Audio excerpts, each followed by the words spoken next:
4 വർഷമായി വീട്ടമ്മയുടെ വേഷം മടുപ്പിൽ നിന്നും മടുപ്പിലേക്ക് പോയിക്കൊണ്ടിരിക്കുന്നു. ദാസ് ഒരു പഴഞ്ചനാളായതുകൊണ്ട് മാത്രമല്ല, താമസിക്കുന്ന ഈ സ്ഥലം, അതായത് കോവിഡ് ക്വാർട്ടേഴ്സ്, ഇവിടെ നിൽക്കുമ്പോൾ വർഷം പിറകിലേക്ക് പോകുന്ന പോലെയാണ്.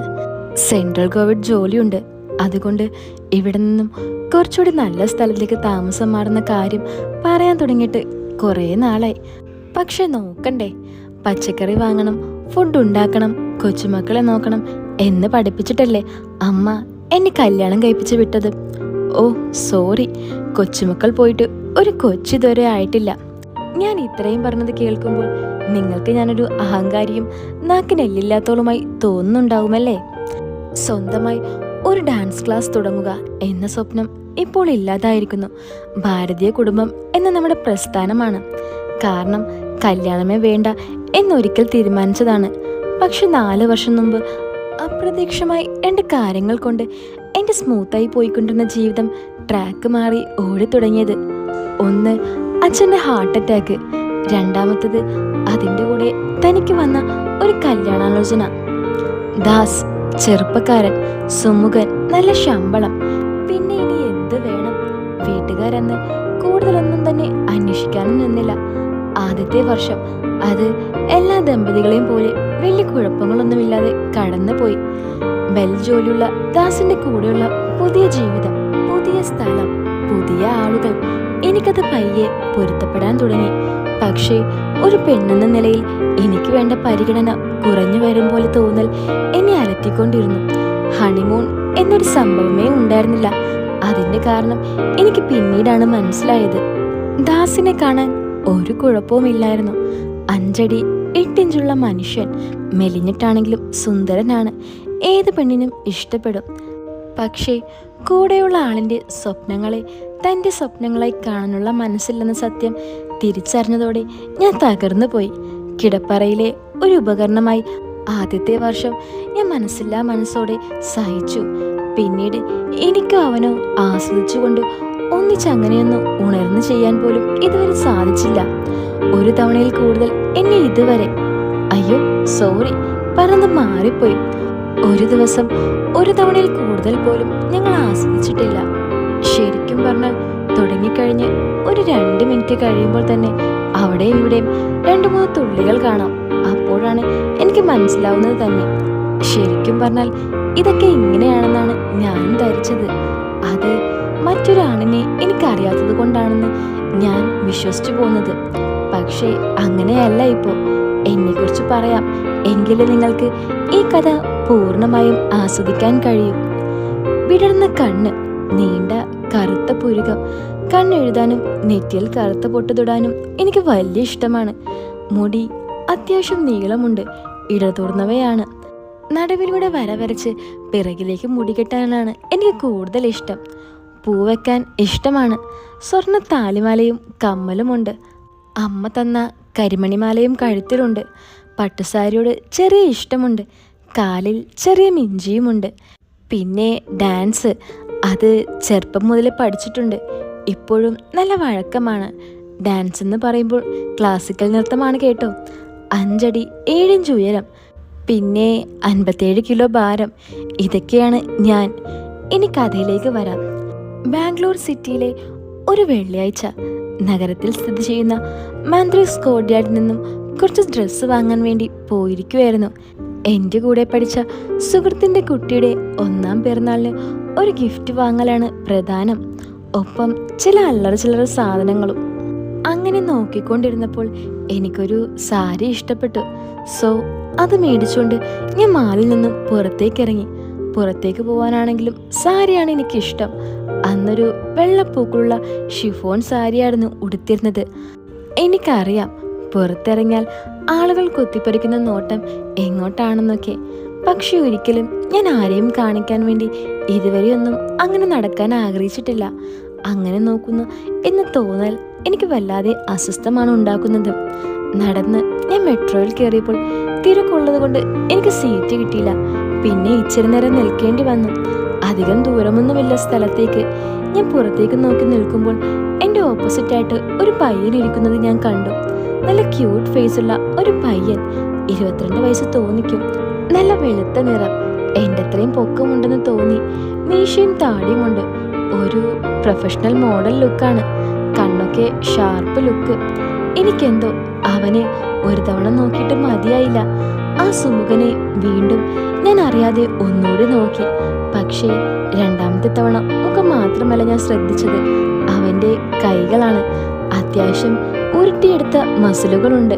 പക്ഷേ അത് കാണിക്കുന്ന പോലെ ഇറുകിയ ടീഷർട്ടൊന്നുമല്ല അവൻ ഉടുത്തിരിക്കുന്നത്. എന്നാലും കാണുമ്പോൾ അങ്ങനെ തോന്നിക്കുന്നുമുണ്ട്. ഷൂസ് ഇട്ടിട്ടുണ്ട്, ജീൻസും ഉണ്ട്. ഏതോ വലിയ വീട്ടിലെ കൊച്ചാണെന്ന് തോന്നി. അവൻ എന്നെ ശ്രദ്ധിക്കാതെ ഫോണിൽ സംസാരിച്ചു കൊണ്ടിരിക്കുന്നത് കൊണ്ട് ഞാൻ മൂന്നാമതും അവനെ നോക്കി. അവൻ്റെ തുളഞ്ഞു കയറുന്ന നോട്ടം എൻ്റെ മനസ്സിലാക്കാൻ ശക്തിയുണ്ടെന്ന് മനസ്സിലാക്കിയപ്പോൾ ഞാൻ എൻ്റെ പുറം കാഴ്ചകൾ കാണാൻ വീണ്ടും വിൻഡോയിലൂടെ നോക്കി. പക്ഷേ മെട്രോ അടുത്ത സ്റ്റോപ്പിൽ ബ്രേക്ക് ചെയ്തപ്പോൾ എൻ്റെ അലസമായി കിടന്ന സാരിയുടെ മുന്താണി ചെറുതായി ഒന്ന് നീങ്ങി. ഒപ്പം പെട്ടെന്നുള്ള ഷോക്കില് ഞാനൊന്ന് മുന്നോട്ടാഞ്ഞ്. ഒന്ന് രണ്ട് പേർ എന്നെ അപ്പോൾ തന്നെ ആസ്വദിക്കുന്നത് ഞാൻ കണ്ടു. പക്ഷെ അവനും എന്നെ ഒന്ന് കാഷ്വലായി നോക്കിയപ്പോൾ ഞാൻ ഊഹിച്ചു കണ്ടു കാണുമെന്ന്. സാധാരണ ആ അവസ്ഥയിൽ എനിക്ക് ദേഷ്യമാണ് വരിക. പക്ഷേ ഞാൻ കമ്പിയിൽ പിടിച്ചുകൊണ്ട് പുറത്തേക്ക് നോക്കി. എനിക്കുള്ളിൽ ചേരി വന്നു. പക്ഷേ ഞാനത് കാണിച്ചില്ല. അവനെ എന്തുകൊണ്ടാ ഒറ്റ നിമിഷം കൊണ്ട് എനിക്കിഷ്ടപ്പെടാൻ കാരണമെന്ന് ഞാൻ ആലോചിച്ചു നിന്നു. ഇനി വീണ്ടും നോക്കണ്ട എന്ന് എൻ്റെ മനസ്സ് പറഞ്ഞപ്പോൾ എൻ്റെ സ്റ്റേഷൻ അടുത്താണല്ലോ എന്ന് ട്രെയിനിൽ അനൗൺസ്മെന്റ് വന്നു. ശരി, അവസാനമായി ഒന്നുകൂടി നോക്കാമെന്ന് വെച്ച് തല ചരിച്ചപ്പോൾ ഞങ്ങളുടെ കണ്ണുകൾ തമ്മിൽ ഉടക്കി. അവൻ എന്നെ കാഷ്വലായി നോക്കി ചിരിച്ചു. പക്ഷേ ഞാൻ ചിരിച്ചില്ല. സ്റ്റേഷൻ എത്തിയതും ഞാൻ വേഗം വാതിലിൻ്റെ അടുത്തേക്ക് നടന്നു. പ്ലാറ്റ്ഫോമിലേക്ക് ഇറങ്ങി നടക്കുമ്പോൾ എൻ്റെ ഡ്രസ്സുള്ള 2 പേപ്പർ ബാഗിൽ ഒരെണ്ണമേ ഇപ്പോൾ ഉള്ളൂ. ആ കുട്ടിക്ക് വേണ്ടി വാങ്ങിയ ബർത്ത്ഡേ ഡ്രസ്സിൻ്റെ ബാഗ് മിസ്സായിരിക്കുന്നു. ഞാൻ രണ്ടും ഒന്നിച്ചു വെച്ചതാണ്. പക്ഷേ അത് മെട്രോ ബ്രേക്ക് ഇട്ട സമയത്തെങ്ങാനും. എനിക്ക് പെട്ടെന്നത് ഓർത്തെടുക്കാൻ കഴിഞ്ഞില്ല. വേഗം ഞാൻ തിരിഞ്ഞു നടക്കാൻ തുടങ്ങിയതും മുൻപ് കണ്ട പയ്യൻ എൻ്റെ മുന്നിൽ നിന്നുകൊണ്ട് എൻ്റെ പേപ്പർ ബാഗ് നീട്ടി. ബ്രേക്ക് ചെയ്തപ്പോൾ ഞാൻ ഇരിക്കുന്ന സ്ഥലത്തേക്ക് ഇത് വന്നതാണ്. പറയാൻ തുടങ്ങിയപ്പോഴാണ് നിങ്ങൾ ഇറങ്ങാൻ വേണ്ടി നടക്കുന്നത് എന്ന് അവൻ പറഞ്ഞു. എന്നെ അത്ഭുതപ്പെടുത്തിയത് അവൻ്റെ മലയാളമായിരുന്നു. കണ്ടപ്പോൾ വിചാരിച്ചത് അവനൊരു കന്നഡ പയ്യനായിരിക്കുമെന്നാണ്. ഞാൻ ചിരിച്ചുകൊണ്ട് താങ്ക്സ് പറഞ്ഞു. മറുപടിയായി അവൻ കൈ നീട്ടിക്കൊണ്ട് പറഞ്ഞു, മിഥുൻ. ഹായ്, ഞാൻ വൈഗ. ഞാനും ഷെയ്ക്ക് ഹാൻഡ് ചെയ്തു. അവൻ എന്നോട് കൂടുതലൊന്നും അപ്പോൾ ചോദിച്ചില്ല. പക്ഷെ ഞങ്ങൾ ഒന്നിച്ച് നടന്ന് റോഡിറങ്ങി. നല്ല ചൂടായിരുന്നു അപ്പോൾ. അവൻ അടുത്തുള്ള പോക്കറ്റ് റോഡിലേക്ക് കയറിയപ്പോൾ ഞാൻ ബൈ പറഞ്ഞുകൊണ്ട് ക്വാർട്ടേഴ്സിലേക്ക് നടന്നു. 15 മിനിറ്റ് ഉണ്ട് നടക്കാൻ. വെയിലായതുകൊണ്ട് കുട നിവർത്തി ഞാൻ നടക്കാൻ തുടങ്ങി. 5 മിനിറ്റ് ആയപ്പോഴേക്കും പിറകിൽ നിന്നും ഒരു ഹോണടി കേട്ട് ഞാൻ ഒന്നുകൂടി റോഡിൽ നിന്നും മാറി ഫുട്പാത്തിലേക്ക് നടന്നു. പക്ഷെ വീണ്ടും ഹോണടി. ഞാൻ തിരിഞ്ഞു നോക്കിയപ്പോൾ യമഹയുടെ ഒരു ബ്ലൂ കളർ സൂപ്പർ ബൈക്ക്, ഒരു ബ്ലാക്ക് ഹെൽമെറ്റ് ഇട്ട് ഒരു പയ്യൻ, ജാക്കറ്റും ഇട്ടിട്ടുണ്ട്. ഹെൽമെറ്റിന്റെ ഗ്ലാസ് മാറ്റിയപ്പോൾ അത് മിഥുനായിരുന്നു. എൻ്റെ മുന്നിലേക്ക് വണ്ടി പാർക്ക് ചെയ്തുകൊണ്ട് അവൻ ചോദിച്ചു, വീട് അടുത്താണോ? ഞാൻ ഡ്രോപ്പ് ചെയ്യണോ എന്ന്. ആശ്ചര്യപ്പെട്ട് ഞാൻ നിന്നപ്പോൾ അവൻ കൂട്ടിച്ചേർത്തു, നല്ല ചൂട് കാറ്റല്ലേ, നല്ല ഡസ്റ്റുമുണ്ട്, കേറിക്കോ, ഈസി. എനിക്ക് കയറാതിരിക്കാൻ തോന്നിയില്ല.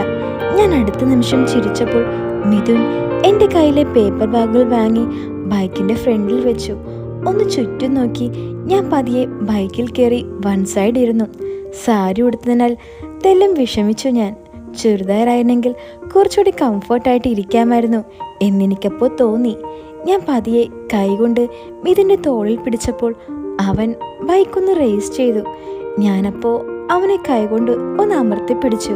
എനിക്കപ്പോൾ എന്തോ പോലെ തോന്നി.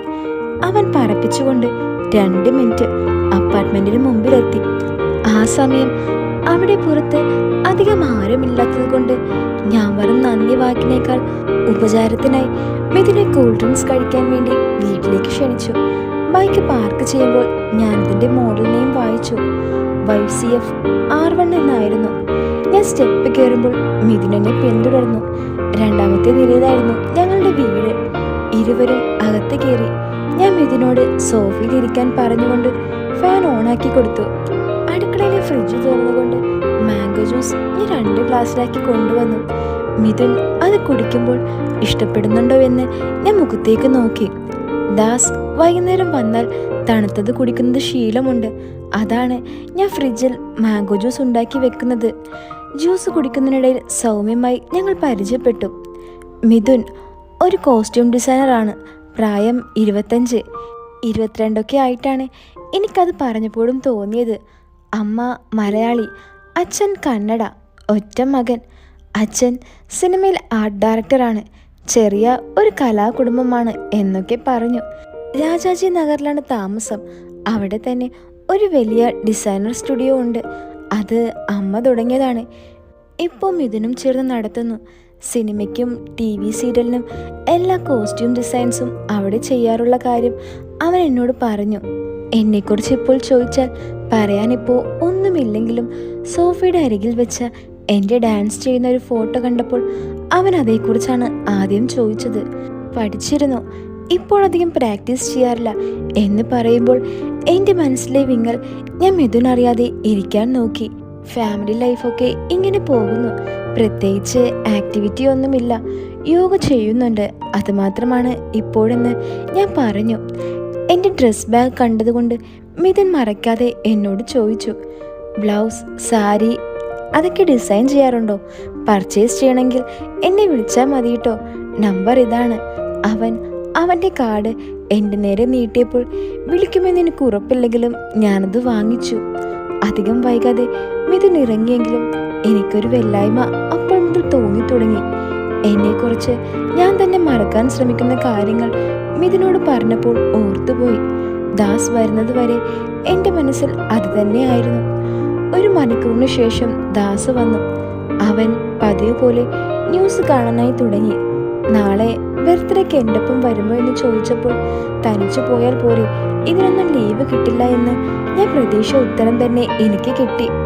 അന്ന് രാത്രി കിടക്കുമ്പോഴും ഞാൻ ആലോചിച്ചു, എന്തിനു വേണ്ടിയാണ് താൻ ജീവിക്കുന്നതെന്ന്. ഒത്തിരി ചോദ്യങ്ങൾ എൻ്റെ മനസ്സിലൂടെ കടന്നുപോയി. 4 വർഷത്തെ ജീവിതം ഫ്ലാഷ് ബാക്ക് പോലെ ഞാൻ ഓർത്തെടുത്തു. ഒന്നിച്ച് പുറത്തു പോയിട്ട് എത്ര നാളായി, ഒന്നിച്ച് യാത്ര ചെയ്തിട്ട് എത്ര നാളായി, പരസ്പരം ഒന്ന് ആസ്വദിച്ചിട്ട് എത്രയോ നാൾ കഴിഞ്ഞിരിക്കുന്നു. ഈ ചോദ്യങ്ങൾ എൻ്റെ കണ്ണിനെ ഈറനണിയിച്ചു കൊണ്ടിരുന്നു.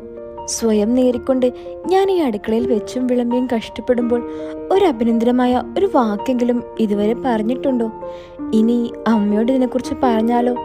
ആണുങ്ങൾ എങ്ങനെയൊക്കെ ആയിരിക്കും മോളെ, നമ്മൾ പെണ്ണുങ്ങൾ വേണം ഇതൊക്കെ സഹിച്ചും ക്ഷമിച്ചും മുന്നോട്ട് പോവാൻ എന്നായിരിക്കും മറുപടി കിട്ടുക.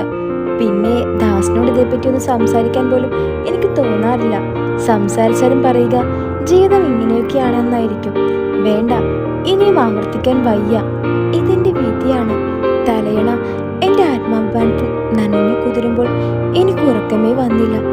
ജീവിതത്തിന് അർത്ഥമില്ലാതെ ആകുമോ എന്ന പേടി മുൻപുണ്ടായിരുന്നപ്പോഴാണ് എന്നെ ജീവിക്കാൻ പ്രേരിപ്പിച്ചത്. ഒരു ഡാൻസ് ക്ലാസ് തുടങ്ങാം എന്ന സ്വപ്നമാണെന്ന് ഞാൻ ഓർത്തു. വിവാഹം സ്വപ്നങ്ങൾക്ക് ബാധ്യതയാവുമെങ്കിൽ പിന്നെ എന്തിനാണ് ഇങ്ങനൊരു സിസ്റ്റം എന്ന് എൻ്റെ മനസ്സിൽ 1000 വട്ടം ഞാൻ എന്നോട് തന്നെ ചോദിച്ചു മടുത്തതാണെങ്കിലും നിറ കണ്ണുകൾ എപ്പോഴോ തന്നെ അടഞ്ഞു. പിറ്റേന്ന് യോഗ ചെയ്തുകൊണ്ടിരിക്കുമ്പോൾ അത് പൂർത്തിയാക്കാൻ പോലും സമ്മതിക്കാതെ ദാസ് എഴുന്നേറ്റ് വന്നുകൊണ്ട് എന്നോട് കോഫി ചോദിച്ചു. ഞാൻ ഉണ്ടാക്കി കൊടുത്തു. ദാസ് ഒറ്റയ്ക്ക് 3 വർഷം താമസിച്ചിട്ടുണ്ട്. ഒരു കോഫി പോലും ഉണ്ടാക്കാൻ അറിയാതെയാണോ, അതോ സൗകര്യപ്പെടാത്തത് കൊണ്ടാണോ എന്ന് ഞാൻ അപ്പോൾ ആലോചിച്ചു. ഇന്നാണ് ബർത്ത്ഡേ പാർട്ടി. ഞാൻ വീട്ടിലെ ജോലിയെല്ലാം തീർത്തപ്പോൾ 10 മണി കഴിഞ്ഞു. കുളി കഴിഞ്ഞ് ടവൽ ഉടുത്തുകൊണ്ട് ഞാൻ ബെഡ്റൂമിൽ വെച്ച് മുടി ഉണക്കിക്കൊണ്ടിരുന്നു. ബ്ലൗസ് ഇടുമ്പോൾ എനിക്ക് പെട്ടെന്ന് മിഥുനെ ഓർമ്മ വന്നു. ഒന്ന് വിളിക്കണോ വേണ്ടയോ എന്ന് ആലോചിച്ചപ്പോൾ വിളിക്കാമെന്ന് എൻ്റെ മനസ്സ് പറഞ്ഞു. ഞാൻ എൻ്റെ ഐഫോണിൽ മിഥുൻ്റെ നമ്പർ ഡയൽ ചെയ്തു. ആദ്യം ഫുൾ റിങ് ചെയ്തെങ്കിലും അവൻ എടുക്കാൻ പറ്റിയില്ല. പിന്നെ ഒന്നുകൂടി ഞാൻ വിളിച്ചപ്പോൾ മിഥുൻ എടുത്തുകൊണ്ട് ഞാനൊരു ഫംഗ്ഷനിലാണ്, തിരിച്ചു വിളിക്കാട്ടോ എന്ന് പറഞ്ഞു.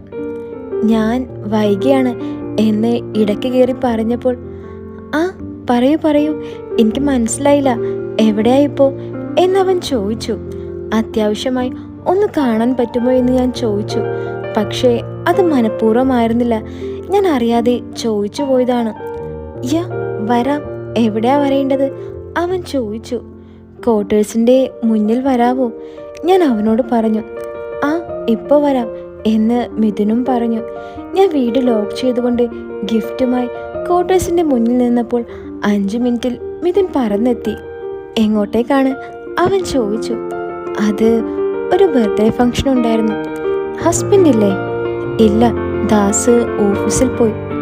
ആ എന്നാ കയറിക്കോ, ഞാൻ ഡ്രോപ്പ് ചെയ്യാം.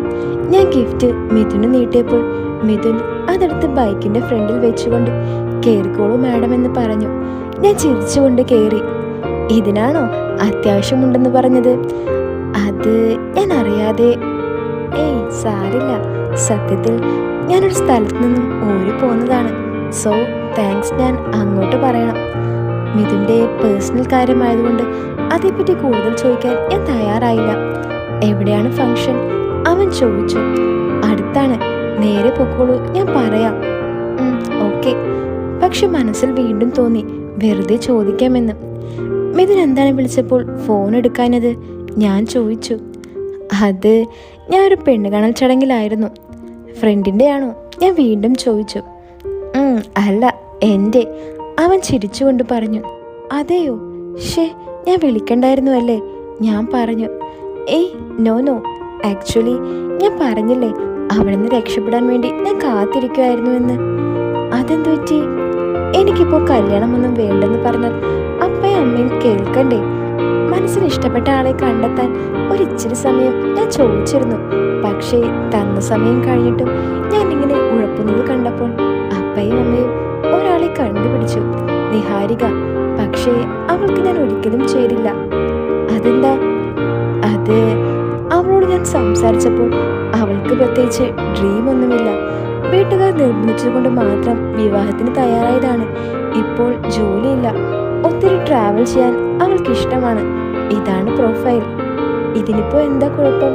ഞാൻ ചോദിച്ചു. അങ്ങനെയല്ല, എൻ്റെ മനസ്സിലെ ആളെന്ന് പറയുമ്പോൾ ഒരു ട്രൂ ഡ്രീമുള്ള, ലൈഫിൽ എന്തെങ്കിലും ഗോളുള്ള ഒരാളാണോ. ഞാൻ ആ ഡ്രീമിൽ ജോയിൻ ചെയ്ത് അത് അച്ചീവ് ചെയ്യാൻ കൂടെ നിൽക്കുമ്പോൾ കിട്ടുന്ന ഒരു സുഖമുണ്ടല്ലോ, അതിലാണ് ജീവിതമുള്ളൂ. സോറി, ഇതെൻ്റെ കാഴ്ചപ്പാടാണ് കേട്ടോ, സത്യമാണോ എന്നറിയില്ല, അവൻ പറഞ്ഞു. എനിക്കത് കേട്ടപ്പോൾ സത്യത്തിൽ മിഥുന് 25 വയസ്സുണ്ടെങ്കിലും പ്രായത്തിൽ കവിഞ്ഞ പക്വത നിറഞ്ഞവനാണെന്ന് തോന്നിച്ചു. എൻ്റെ ഉള്ളിൽ മിഥുനോടുള്ള കാഴ്ചപ്പാട് അടിച്ചു പൊളിച്ച് നടക്കുന്ന ഒരു പൈകൻ എന്നായിരുന്നു. പക്ഷേ ഈ ഒരൊറ്റ നിമിഷം കൊണ്ട് അത് പാടെ മാറി. നിർത്തിക്കോളൂ, ഇതാ വീട്, ഞാൻ പറഞ്ഞു. ഞാനും വന്നോട്ടെ, എനിക്ക് ഈ കുട്ടികളെ വലിയ ഇഷ്ടമാണ് കേട്ടോ. ആ അതിനെന്താ, വന്നോളൂ. പക്ഷേ ഗിഫ്റ്റ് ഉണ്ടോ കയ്യിൽ? ചിരിച്ചുകൊണ്ട് ഞാൻ ചോദിച്ചു. ആ ഉണ്ടല്ലോ, ദാ ഇത്. അയ്യടാ, അതെൻ്റെ ഗിഫ്റ്റല്ലേ? അത് നമ്മുടെ ആക്കാമല്ലോ പ്ലീസ്. ശരി, വായോ. അവൻ്റെ നിഷ്കളങ്കമായ ആ ചോദ്യം കേട്ട് എനിക്ക് മനസ്സ് തുറന്ന് ഒന്ന് ചിരിക്കാമെന്ന് തോന്നി. ഞാനും ഇതിനും ചേർന്ന് നന്ദനക്കുട്ടിയെ വിഷ് ചെയ്തു, സെൽഫി എടുത്തു, ഒന്നിച്ച് ലഞ്ച് കഴിച്ചു. തിരിച്ച് മിഥുൻ എന്നെ ക്വാർട്ടേഴ്സിൽ ഡ്രോപ്പ് ചെയ്യുമ്പോൾ കുറച്ചു നേരം എൻ്റെ ഒപ്പം ഇരിക്കാമോ എന്ന് ചോദിക്കണമെന്ന് എൻ്റെ മനസ്സിലുണ്ടായിരുന്നു. പക്ഷേ ചോദിച്ചില്ല. മോഹങ്ങളെയും ആഗ്രഹങ്ങളെയും മറച്ച് ശീലിച്ച എനിക്ക് അതിന് വലിയ ബുദ്ധിമുട്ടുണ്ടായിരുന്നില്ല. പക്ഷേ എൻ്റെ മനസ്സ് മിഥുൻ വായിച്ചെടുത്തു. ഞാൻ കൂടെ വന്നോട്ടെ എന്നവൻ എന്നോട് ഇങ്ങോട്ട് അനുവാദം ചോദിച്ചപ്പോൾ എനിക്കവനെ കെട്ടിപ്പിടിച്ച് കരയാൻ തോന്നി. അവൻ എങ്ങനെ കഴിയുന്നു? ഞാൻ മനസ്സിലോർത്ത ഈ കാര്യം മനസ്സിലാക്കാൻ 2 തവണയെ തമ്മിൽ കണ്ടിട്ടുള്ളൂ. ഏതാനും മണിക്കൂർ മാത്രമേ ഞങ്ങൾ തമ്മിൽ ബന്ധമുണ്ടായിട്ടുള്ളൂ. പക്ഷേ മനസ്സെത്ര അടച്ചു പിടിച്ചാലും ഉള്ളിലുള്ളത് കാണാൻ കഴിയുന്ന ചിലരടുത്തുണ്ടാവുമ്പോൾ അവരെ എങ്ങനെ നാം പിണക്കും, എങ്ങനെ തിരിച്ചഴക്കും? ആ വായോ, ഞാൻ പറഞ്ഞു. ബൈക്ക് പാർക്കിംഗ് ലോട്ടിൽ വെച്ചുകൊണ്ട് മുറിയിലേക്ക് അവനും വന്നു. ഇന്ന് ഞാനിട്ട ബ്ലൗസിൻ്റെ ഡിസൈൻ കൊള്ളാമെന്ന് പറയുന്നതോടൊപ്പം കുറച്ചുകൂടി നല്ല ഡിസൈൻ ഞാൻ സജസ്റ്റ് ചെയ്യട്ടെ എന്ന് അവൻ എന്നോട് ചോദിച്ചു. സാംസങ് ഫ്ലിപ്പ് ഫോണിൽ അവൻ പുതിയ പ്രിൻസസ് കട്ട് നെക്ക് വരുന്ന ബ്ലൗസിൻ്റെ ഡിസൈൻ എനിക്ക് കാണിച്ചുകൊണ്ട് പറഞ്ഞു, ഇത് നന്നായിരിക്കുമെന്ന്. എനിക്കും അത് വല്ലാതെ ഇഷ്ടപ്പെട്ടു. ദാസിന് എന്തായാലും അതിഷ്ടമാകില്ല എന്ന് എനിക്കറിയാമെങ്കിലും മിഥുനെ സന്തോഷിപ്പിക്കാനായി ഞാനത് സമ്മതിച്ചു. ബെഡ്റൂമിലെ കബോർഡ് തുറന്ന് ഒരു ബ്ലൗസ് അവനായി എടുത്തു കൊടുത്തു. മിഥുൻ എന്നോടൊപ്പം പ്രൊഫഷണലായി ചോദിച്ചു, ഞാൻ വൈകിയുടെ മെഷർമെൻ്റ് എടുക്കട്ടെ എന്ന്. പെർഫെക്റ്റായി തയ്പ്പിക്കണമെങ്കിൽ അത് നിർബന്ധമാണെന്ന് മിഥുൻ പറഞ്ഞ് എന്നെ കൺവിൻസ്ഡ് ആക്കിയപ്പോൾ ഞാൻ അതിന് സമ്മതിച്ചു. കൂടാതെ ക്ലോത്ത് കട്ട് ചെയ്യുന്നത് കമ്പ്യൂട്ടറൈസ് മെഷീനാണ്, അതിലേക്കാണ് മെഷർമെൻറ്റ് കൊടുക്കുന്നത്. ഞാൻ ടേപ്പ് എടുത്ത് മിഥുൻ്റെ കയ്യിലേക്ക് കൊടുത്തു. എനിക്ക് ചെറിയ നാണം തോന്നാതെ ഇരുന്നില്ല. അതുകൊണ്ട് ഞാൻ പറഞ്ഞു ബെഡ്റൂമിൽ വെച്ച് നോക്കാമെന്ന്. കാരണം മോളിൽ വെച്ച് എടുത്താൽ ഓപ്പോസിറ്റ് മുറിയിലുള്ളവർ കാണാൻ സാധ്യതയുണ്ടെന്നും പറഞ്ഞു. മിഥുൻ നോക്കിയപ്പോൾ ഓപ്പോസിറ്റ് ഫ്ലാറ്റിലേക്ക് വ്യൂ ഉള്ള ജനലയിൽ കർട്ടൻ ഇല്ലായിരുന്നു. മിഥുനും ഞാനും മെഷർമെൻ്റ് എടുക്കാൻ ബെഡ്റൂമിലേക്ക് നടന്നു. ഭർത്താവല്ലാതെ ഇതുവരെ എൻ്റെ സമ്മതത്തോടെ ഞാൻ ആരെയും ബെഡ്റൂമിൽ കയറ്റിയിട്ടില്ല എന്നോർത്തപ്പോൾ എനിക്ക് എന്തോ പോലെയൊക്കെ തോന്നി. പ്രൊഫഷണലായി തന്നെ മിഥുൻ അളവെടുക്കാൻ തുടങ്ങി. ആദ്യം ഷോൾഡർ, പിന്നെ കൈകൾ, ശേഷം കാല്, അങ്ങനെ എല്ലാം. ഒരു നിമിഷം ഞാനതിൽ ലയിച്ചു നിന്നുപോയി. പിറകിൽ നിന്നും മിഥുൻ എന്നോട് പറഞ്ഞു, മെഷർമെൻറ്റ് കഴിഞ്ഞു കേട്ടോ. പെട്ടെന്ന് ഞാൻ സ്വഭാവത്തിലേക്ക് വന്നു. എന്നെ തൊടുവാൻ അവൻ ഒരുപാട് അവസരമുണ്ടായിരുന്നു, എന്നാലും അവൻ തൊട്ടില്ല. അവനോട് വീണ്ടും ആരാധനയും ബഹുമാനമൊക്കെ എനിക്ക് കൂടി വന്നു. എൻ്റെ സമ്മതമില്ലാതെ എന്നെയൊന്ന് നോക്കാനോ തൊടാനോ അവൻ തയ്യാറായില്ല.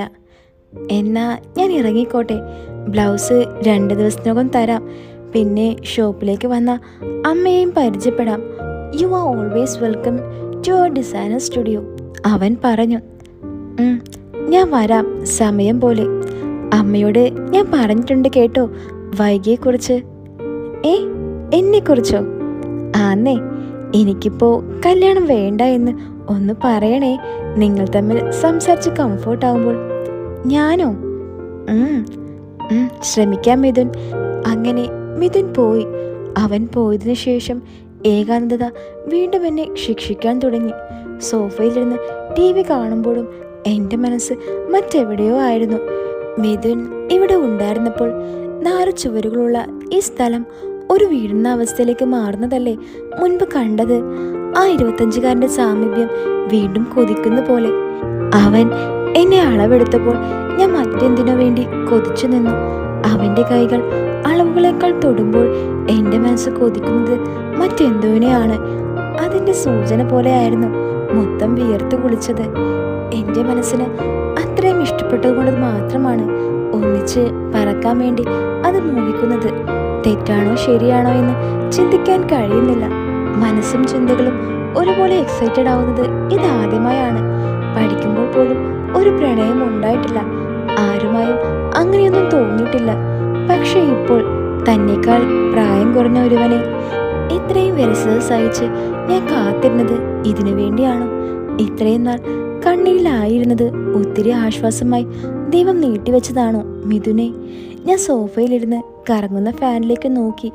മിഥുനെക്കുറിച്ച് ആലോചിക്കുമ്പോൾ പരിചയമില്ലാത്ത പല സ്ഥലത്തേക്കും മിഥുൻ്റെ ഒപ്പം സഞ്ചരിക്കുന്ന പോലെ തോന്നുന്നു. സായനഭാവത്തിൽ സുന്ദരമായൊരു മനോരാജ്യം ഞാൻ അപ്പോൾ കെട്ടിപ്പടുത്തിയിരുന്നു. ഞൊടിയായ സ്വപ്നങ്ങൾ എന്നെ തോന്നിപ്പിച്ചുകൊണ്ട് മിഥുൻ എന്നിലൊരു നനവായി മാറിക്കൊണ്ടിരുന്നു. ഇതെന്ത് മാജിക് ആണെന്ന് ഞാൻ അപ്പോൾ ആലോചിച്ചു. മിഥുൻ എൻ്റെ അടുത്തില്ല, എങ്കിലും അവൻ മുമ്പ് തൊട്ടതോർക്കുമ്പോൾ പോലും മനസ്സ് കൈവിട്ടു പോകുന്നു. കുറച്ചു നേരത്തിന് ശേഷം ഞാൻ ബാത്റൂമിൽ പോയി. നോക്കുമ്പോൾ അത് സത്യമാണ്. ഞാൻ അതഴിച്ച് ഒരു ബക്കറ്റിലിട്ടു. വീണ്ടും മുറിയിലേക്ക് കയറി ബെഡിലേക്ക് കിടന്നു. ഡോറിൽ ബെല്ലടിച്ചപ്പോൾ ഞാൻ മുടി വാരി കെട്ടിക്കൊണ്ട് കതക് തുറക്കാനായി ചെന്നു. മിഥുനപ്പോൾ തയ്പ്പിച്ച ബ്ലൗസുമായി വന്നിരിക്കുന്നു. ഞാൻ അവനെ അകത്തേക്ക് വിളിച്ചു. സോഫയിൽ ഇരിക്കാൻ പറഞ്ഞുകൊണ്ട് കോഫി ഇടാൻ വേണ്ടി അടുക്കളയിലേക്ക് ചെന്നു. മിഥുൻ TV കാണുകയായിരുന്നു. റെസ്റ്റ് റൂം എവിടെയാണ് വൈക? ബ്ലൂ ഡോർ എന്ന് ഞാൻ ചൂണ്ടിപ്പറഞ്ഞു. പക്ഷേ അപ്പോഴാണ് ഞാൻ ഓർത്തത്, ഞാൻ മുമ്പ് ബക്കറ്റിലിട്ടത് അവൻ കാണുമോ എന്ന്. എനിക്ക് വീണ്ടും എന്തോ പോലെ തോന്നി തുടങ്ങി. മിഥുൻ എൻ്റെ അടുക്കളയിലേക്ക് വന്നുകൊണ്ട് സ്ലാബിലേക്ക് കയറിയിരുന്നു. ചൂടിൽ വിയർത്തൊലിക്കുന്ന എൻ്റെ കഴുത്തിലേക്ക് നോക്കിക്കൊണ്ട് പറഞ്ഞു, കോഫിയൊന്നും വേണ്ടായിരുന്നു. അതെന്താ? എന്തിനാ ചുമ്മാ കഷ്ടപ്പെടുന്നേ ഈ ചൂടത്ത്? അത് സാരമില്ല, ഞാൻ ചിരിച്ചുകൊണ്ട് പറഞ്ഞപ്പോൾ ഒരിക്കൽ പോലും അടുക്കളയിലേക്ക് കയറാത്ത ദാസിനെ ഒന്ന് ഓർത്തുപോയി.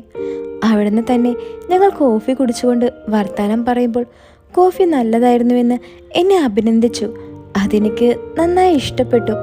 ഹോളിൽ ചൂടുള്ളത് കൊണ്ട് ഞാനും മിഥുനും ബെഡ്റൂമിൽ കയറി AC ഓൺ ചെയ്തു. അവിടെ ഇരുന്നു കൊണ്ട് വർത്താനം പറയാൻ തുടങ്ങി.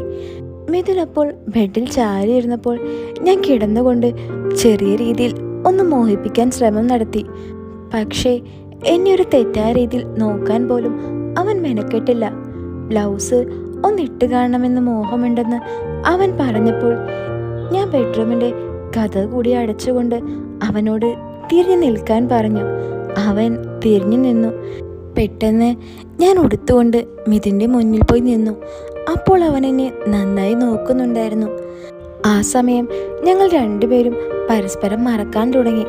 ഞങ്ങൾ കൂടുതൽ അടുത്തേക്ക് വന്നു. പെട്ടെന്ന് ഡോറിൽ ബെല്ലടിക്കുന്നത് ഞാൻ കേട്ടു. അപ്പോഴാണ് ഇപ്പോൾ ഓർത്തതെല്ലാം വെറും സ്വപ്നം മാത്രമാണെന്ന് എനിക്ക് മനസ്സിലായത്. പെട്ടെന്ന് സാരി നേരെ എടുത്തുകൊണ്ട് മുടി വാരിക്കെട്ടി ഹോളിലേക്ക് ചെന്നു. ഡോർ തുറന്നപ്പോൾ ദാസായിരുന്നു. ഉറങ്ങായിരുന്നോ? നല്ല ചൂട്. മാംഗോ ജ്യൂസ് ഉണ്ടോ? ആ നോക്കട്ടെ. ഞാൻ നോക്കിയപ്പോൾ ജ്യൂസ് 1/2 ഗ്ലാസ് ഉണ്ടായിരുന്നുള്ളൂ. കോഫി എടുക്കട്ടെ? ഞാൻ ചോദിച്ചു. അതെന്താ, ജ്യൂസ് തീർന്നോ? ആ തീർന്നു പോയി. നിനക്കിതല്ലാതെ വേറെ എന്താണ് പണി? ഉറങ്ങുന്ന സമയം അങ്ങനെ വല്ലതും ചെയ്തൂടെ? കോഫി എടുക്കട്ടെ? ഇനി മറക്കില്ല ദാസ്, ഞാൻ പറഞ്ഞു. ശരി. അടുക്കളയിലെ വിൻഡോയിലൂടെ നല്ല വെയിൽ ഉള്ളിലേക്ക് വരുന്നുണ്ടായിരുന്നു. ഞാൻ ആ വെയിലിൽ വിയർത്തുകൊണ്ട് കോഫി ഉണ്ടാക്കി ദാസിന് കൊടുക്കുമ്പോൾ എൻ്റെ വിയർത്ത മുഖം പോലും നോക്കാതെ അത് വാങ്ങി കുടിക്കാൻ തുടങ്ങി. ഇതിനിടയ്ക്ക് ഞാനൊന്ന് ബാത്റൂമിൽ പോയി വന്നു. അടുക്കളയുടെ വാതിക്കൽ നിന്നുകൊണ്ട് മഗ് തരാനായി ദാസ് എന്നെ വിളിച്ചുകൊണ്ട് പറഞ്ഞു, നാളെ എൻ്റെ കൊലീഗിൻ്റെ വിവാഹമാണ്. നീ എൻ്റെ പാൻറ്റും ഷർട്ടും ഒന്ന് അയൺ ചെയ്യാമോ? ആ ഇപ്പോൾ ചെയ്യണോ? ആ വേണം. ഇന്ന് രാത്രി അവൻ്റെ ബാച്ചിലർ പാർട്ടി ഉണ്ട്. അതുകൊണ്ട് ഞാൻ ഡിന്നർ അവിടെ ആയിരിക്കും. ഞാനും കൂടെ വന്നോട്ടെ എന്ന് ചോദിച്ചെങ്കിലും ബാച്ചിലർ പാർട്ടി അല്ലേ, അത് ശരിയായില്ല എന്ന് ദാസ് പറഞ്ഞു. പിന്നെ കല്യാണത്തിന് നാളെ നിന്നെ കൂട്ടാൻ ഞാൻ വീണ്ടും വരണ്ടേ? സാരമില്ല, കൂട്ടിന് വേണമെങ്കിൽ താഴെ ശാന്തേച്ചിയെ കൂട്ടിക്കോളൂ എന്നും ദാസ് പറഞ്ഞു. എനിക്ക് 2 കാര്യങ്ങൾ കൊണ്ടാണ് അപ്പോൾ തകർന്നു പോകുന്ന പോലെ തോന്നിയത്. ഒന്ന്, അരി അടുപ്പത്തിടുന്നതിന് മുമ്പ് പറഞ്ഞുകൂടായിരുന്നു എന്ന അടുക്കളക്കാരുടെ സ്വാഭാവികമായ വിഷമവും. 2, വീടിനകത്ത് നിന്നും പുറത്തേക്ക് പോകാനുള്ള ആഗ്രഹവും അടച്ചുകെട്ടുകയും ചെയ്തതുകൊണ്ട്. അയൺ ചെയ്യുമ്പോൾ ഷർട്ടിൽ കണ്ണുനീർ ഉറ്റുന്നത് കൈകൊണ്ട് തന്നെ ഞാൻ ചൂടുള്ള ഭാരമേറിയ ആ ഉപകരണം ആരെയും കാണാതെ വായിലേക്ക് ലയിപ്പിച്ചു. ഞാൻ വീട്ടിലേക്ക് അമ്മയെ ഫോൺ ചെയ്ത് സംസാരിച്ചു. അമ്മയുടെ ഉപദേശത്തിന് ഒരു കുറവുമില്ലാതായപ്പോൾ ഞാൻ ചിരിച്ചുകൊണ്ട് പിന്നെ വിളിക്കാം അമ്മേ, അടുക്കളയിൽ ഇച്ചിരി ജോലി ഉണ്ടെന്ന് പറഞ്ഞ് കട്ട് ചെയ്തു. ദാസ് പോയതിനു ശേഷം ഞാനിന്ന് ഒറ്റയ്ക്ക് കിടക്കാൻ തന്നെ തീരുമാനിച്ചു. ഫോണിൽ മെസ്സേജ് വന്നപ്പോൾ ഞാൻ എടുത്തു നോക്കി. മിഥുനായിരുന്നു അത്. ഹായ് എന്ന മെസ്സേജ്. സ്വല്പം നേരം ഞാൻ ആ മെസ്സേജ് നോക്കി നിന്നു. എൻ്റെ മനസ്സിൽ വീണ്ടും ഒരു പുതുവെളിച്ചം തീർക്കാൻ ആ 2 അക്ഷരത്തിന് കഴിഞ്ഞു. ഹായ്, എവിടെയാണ് എന്ന് ഞാൻ തിരിച്ചു ചോദിച്ചു. ഫ്രണ്ടിൻ്റെ ഒപ്പമാണ്, ഒരു ക്ലബിലാണ്. ക്ലബിലോ? ആ. മിഥുൻ കുടിക്കാറുണ്ടോ? ആ, വല്ലപ്പോഴും. എന്താ? ഹസ്ബൻഡ് കൂടെ ഉണ്ടോ? വൈക മെസ്സേജ് അയക്കുവാൻ കുഴപ്പമുണ്ടോ? മിഥുൻ ചോദിച്ചു. ഏയ് ഇല്ല, ആളൊരു കല്യാണത്തിന് പോയി. ഓ, ബാച്ചിലർ പാർട്ടി ആണോ? ആ അതെ. വൈകിക്ക് പോകാൻ ഇഷ്ടമല്ലേ? അത് അവിടെ കഴിക്കലൊക്കെ അല്ലേ, അതുകൊണ്ടാ. അതിനെന്താ, നമുക്ക് വേണമെങ്കിൽ കഴിക്കാം, അല്ലെങ്കിൽ വേണ്ട. അതിനെന്താ, അവൻ ചോദിച്ചു. ശരിയാ. ക്ലബ്ബ് നല്ല രസമാണോ? ശബ്ദം കേട്ടില്ലേ? ആ കേൾക്കാം മിഥുൻ. എൻ്റെ കൂടെ ചില കോളേജ് ഫ്രണ്ട്സൊക്കെ ഉണ്ട്. എല്ലാവരും കപ്പിൾസാണ്. അതെയോ? അന്ന് പറഞ്ഞ കുട്ടിയെ ഓക്കെ ആയെങ്കിൽ ഇപ്പോൾ കൂടെ ഉണ്ടാകാമായിരുന്നു അല്ലേ? അതെ, പക്ഷെ അത് സാരമില്ല. വൈക ക്ലബിലൊക്കെ പോയിട്ടുണ്ടോ? അയ്യോ, ഞാനോ? എനിക്ക് പേടിയാ. കാണാൻ ആഗ്രഹമുണ്ടോ? അങ്ങനെയൊന്നുമില്ല. എൻ്റെ ഒപ്പം വരാമോ? സേഫായി ഞാൻ നോക്കിക്കോളാം. ഏയ് വേണ്ട. ഷുവറാണോ? ആ ശരി, എങ്കിൽ കിടന്നോളൂ. Good night. സത്യത്തിൽ എനിക്ക് പോകണമെന്നുണ്ടായിരുന്നു. അത് ക്ലബ്ബ് കാണാൻ വേണ്ടിയല്ല, മിഥുൻ്റെ കൂടെ കുറച്ച് സമയം ഇരിക്കാൻ വേണ്ടി മാത്രം. 2 ദിവസം കണ്ടു. 3-ാമത്തെ ദിവസം രാത്രി ഇറങ്ങി വരാൻ തയ്യാറാകുമ്പോൾ അവൻ എന്നെക്കുറിച്ച് എന്ത് വിചാരിക്കുമെന്ന ചിന്ത കൊണ്ടാണ് ഞാൻ വരുന്നില്ല എന്ന് പറഞ്ഞത്. ഞാൻ മുൻവശത്തെ ഹോളിലെ ലൈറ്റ് ഓണാക്കി ഇട്ടുകൊണ്ട് മെയിൻ ഡോർ അടച്ച് എന്നുറപ്പ് വരുത്തി ബെഡ്റൂമിലെത്തി AC ഓണാക്കി രാഗിണി ദേവിയുടെ പുസ്തകം വായിച്ചിരുന്നു തുടങ്ങി. 10-15 മിനിറ്റ് ആയതും